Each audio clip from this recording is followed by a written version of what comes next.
to the last full week of our Intro to Programming online course. So we're almost made it to the end. In the last week, you're going to be learning about the concept of inheritance, which is an important concept. It's actually not quite as important as the concept of interfaces that you've learned in the last week. So the idea of interfaces was that interfaces give you polymorphism. You can design algorithms that work on some general structure, and then you can feed in objects of some particular class that happen to implement the necessary interfaces. Inheritance is kind of like that, but it's more complex.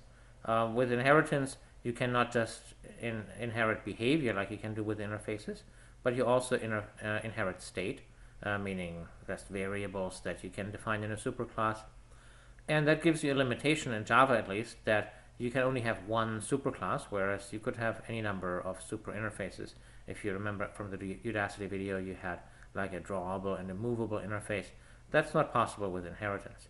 But there are some things that you can do with inheritance. Sometimes it's useful to inherit state, and you'll see a pretty reasonable example in the movies and in the book with those quiz questions. Truth be told, you're going to just be getting a first glimpse into interfaces and inheritance in CS46A, and there'll be more to come of that in 46B. And the homework assignment for this week is just giving you just a tiny glimpse into what's there to come. Be sure to ask lots of questions about that in Piazza. I made it mysterious on purpose so as to invite those questions. So we're in for the home stretch. Make sure to do the homework assignment and get a basic idea of what inheritance is all about. You'll see much more of it in 46B, so don't worry if some of it still stays a little bit mysterious.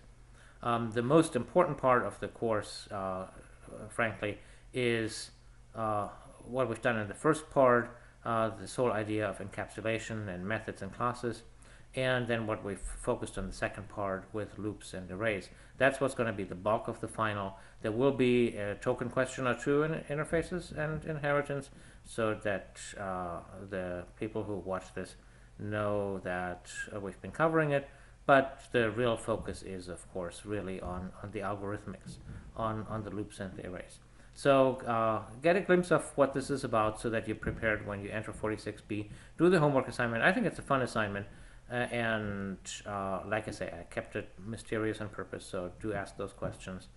And then make sure to put some time aside to practice for the final.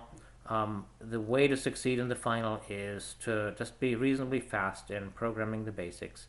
And for that, you need lots of exercises. So the exercises that I'll be suggesting, as you'll see when you get to week 16, are really the review exercises that you find throughout the Udacity course. Those should prepare you pretty nicely for the final. So I hope in hindsight that you will have enjoyed the course. It's been an interesting experience for me teaching an online course. It's the first time that I've done it just like that.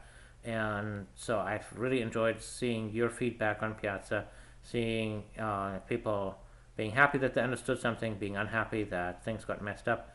And so I hope that you found this a positive experience all in all.